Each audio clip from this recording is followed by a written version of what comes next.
बिस्मिल्लाहिर्रहमानिर्रहीम। अस्सलाम वालेकुम।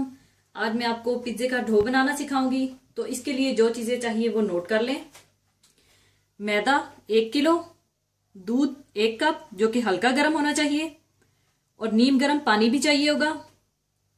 खमीर 1 टीस्पून या 1 साशे, तेल 1/4 कप और नमक 1.5 टेबल स्पून चाहिए होगा। सबसे पहले आप दूध डाल लें। इसमें आप खमीर डाल लें, नमक डाल लें, 1/4 कप तेल और थोड़ा सा पानी भी डाल लें और इसे अच्छी तरह से मिला लें।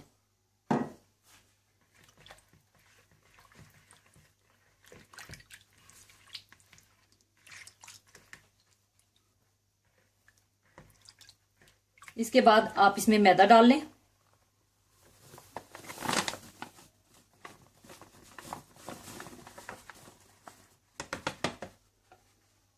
और इसे अच्छी तरह से मिला लें।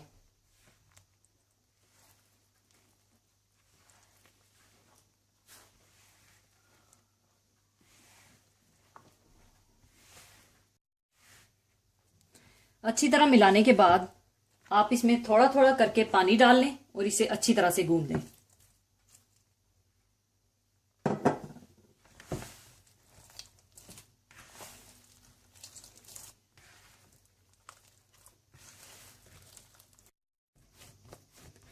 अच्छी तरह गूंदने के बाद आप इसके ऊपर थोड़ा सा तेल लगा दें।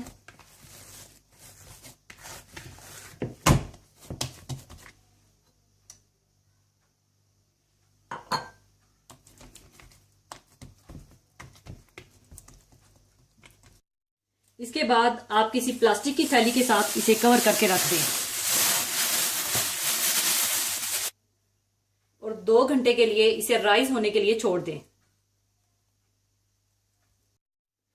2 घंटे के बाद पिज्जे का डो राइज हो चुका है और साइज में डबल हो चुका है।